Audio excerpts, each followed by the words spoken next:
이게 교수가 학문적 업적으로 스타가 되는 구조가 아니고 학력 뭐 이게 줄석이라고 해야 되나? 서울대 연고대 출신들 그 선배들 그 지도 교수가 누구였느냐, 그리고 미국 대학을 어디를 갔다 왔느냐, 그리고 또 갔다 와도 어차피 이게 미국처럼 대학이 계속 이렇게 왔다 갔다 하는 그런 고용 시장이 아니고 들어와서 웬만하면 테뉴어를 그냥 줘버리기 때문에 교수가 되면, 그러니까 별로 그런 의미가 없는 거죠. 이 사람들이 모여서 이 실력이 검증된 스타 교수가 좋은 대학을 가는 구조가 아니라 운이 좋은 교수가 좋은 대학을 가는 구조. 자기가 박사학위를 마치고 돌아왔을 때 서울대에 자리가 나면 서울대를 가는 거고, 지방대에 자리가 나면 지방대를 가는 거죠. 이거를 자기가 거부할 수 없잖아요. 그래서 이게 별로 이렇게 스타 교수 시스템이 우리나라에서 작동하지가 않는다. 그리고 연공서울이라 일단 들어가면은 나중에 시간만 지나가면 전체 연봉이 올라가는 구조여서 무슨 뭐 논문을 많이 쓰고 학계에서 뭐 인정받으면 연봉을 더 받고 이런 구조가 아닌 거죠. 그러다 보니까 스타 교수들이 한국 대학에서는 구조적으로 등장하기가 어려운 뭐 그런 게 있고요. 그 다음에 이제 정책 당국, 이거 300쪽에 보면 결국에는 그 정책 당국자들이 과연 이 기업이 성공할 만한 기업인가 아닌가. 그러니까 특정 산업을 찍을 수는 있지만 그 산업 내에서 어떤 기업을 지원할 것인가는 결국 정책 당국자들의 안목이 있어야 된다는 건데, 그런 안목이 옛날에 우리가 박정희 정권 때는 워낙 다 저개발 사회였으니까 아무거나 조선 너 해, 뭐 정주영 불러서 조인트 까면서 조선 시키고 뭐 이렇게 하면 됐지만, 지금은 수많은 경쟁 기업 중에 어느 기업을 픽할 것인가의 어떤 그 능력을 가질 수가 없다라는 거죠, 공무원들이. 공무원들이 그런 안목을 갖출 수가 없고, 구조적으로. 그렇기 때문에 이제 그게 되게 옛날과 같은 박정희식 방식의 그 40대 경제 전문가가 대통령이 되면 해결되는 문제가 아니다라는 것이고. 근데 이제 그 303쪽 보면 이제 대만이 결국 반도체를 선택한 걸 좋은 사례라고 보잖아요. 뭐 우리나라는 사실은 이런 식으로 따지면 훨씬 더 사례가 많죠. 대만이 아니라 우리나라가 오히려 이런 정부가 이렇게 산업을 찍어갖고 성공시킨 그 대표적인 나라가 사실 우리나라인데, 왜 우리나라를 빼고 대만을 넣는지 약간 좀 기분이 나빴고. 그런데 이제 뭐 별로 한국에 별로 관심이 없는 분인 것 같아요, 이분은. 근데 이제 한국의 반도체 선택은 정부의 선택이라기보다는 그건 이병철의 선택이었던 거고, 그렇기 때문에 이제 반도체는 좀 다르지만 우리는 그 이전 단계에서 그런 정부의 선택들이 좋은 게 많이 있었죠. 근데 다만 이제 307쪽에 보면 정부가 공적 자금을 주는 게 이게 논란이 되는데, 이 공적 자금이라는 건 나눠주고 나면 나중에 감사를 받아야 되는데, 결과가 아주 대박이 나서 좋으면 다행이지만, 여기 나오는 뭐 솔린스타인가요? 아까 나온 그 태양광 업체 그것처럼 망해버리면 이제 큰일 나는 거죠. 망해버리면 거기에 공적 자금 준 공무원들이 책임을 져야 되는 문제가 생기기 때문에, 결국 좋은 기업을 선택해서 주는 게 아니라 그냥 n분의 1로 나눠주거나, 아니면 남녀 성별에 따라서 나눠주거나, 나이대에 따라서 나눠주거나, 이런 식으로 나중에 징계받지 않기 위한, 감사를 피하기 위한 논리가 작동하는 거죠. 그래서 효율적인 자원 배분이 이루어지지가 않는 거죠. 정부가 공적 자금을 나눠주는 건 이런 문제가 있어서, 결국에는 이 자금 문제를 민간에서 해결해야지, 정부가 돈을, 우리나라 지금 거의 다 정부가 돈을 틀어지고 금융도 다 관치로 해가지고 은행도 사실은 정부의 어떤 정책 방향에 따라서 좌지우지되고 이러는데, 그리고 공무원 출신이 내려가서 은행장하고. 근데 이제 이렇게 돈을 정부가 쥐고 있는 구조로는 사실은 혁신 경제로 갈 수가 없는 거죠. 그런 건 좀 고민해 봐야 될 것 같고. 그 다음에 323쪽에 보면 이 단기적인 것에 치중하는 미국의 기풍이 사실은 인적 투자나 연구개발 투자를 못하게 한다라는 거잖아요. 근데 이것도 좀 재밌는 게, 우리나라도 사실 그런데, 우리나라도 단기적인 것에 치중하는데 과거에 장기적인 투자를 했던 시기가 있었던 거죠. 언제냐면 박정희 정권 때. 박정희 정권 때 카이스트도 만들고 연구개발에 투자하고 교육 투자를 막 한 거 아닙니까? 그래서 그 덕분에 사실은 여기까지 온 거예요. 근데 문제는 이제 아까 말한 것처럼 그런 산업화 시대가 끝나고 나니까 민주화가 되고 나서 이 기업들이 또 단기적인 투자, 기업들은, 우리나라 기업은 장기적인 투자를 역시 했던 시절이 있었죠.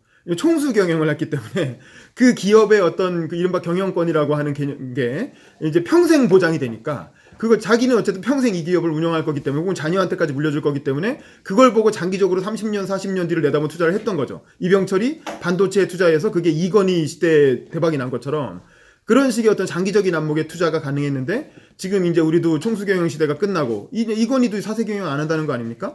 그러면 이제 CEO들한테 넘겨줄 텐데, 옛날에 장하준 교수가 얘기한 것처럼 그런 어떤 주주자본주의 시대로 넘어가게 되면 전문 CEO들이 경영을 하게 되고, 그러면 그들은 이제 매년 벌어지는 어떤 수익, 어떤 주주 수익에 이렇게 그 목을 맬 수밖에 없고, 그러면 점점 더 이런 단기적인 것에 치중하는 경향으로 우리도 넘어갈 거라는 거죠, 미국처럼. 그랬을 때 우리가 어떻게 될 것인가도 한번 고민해 봐야 될 것 같고.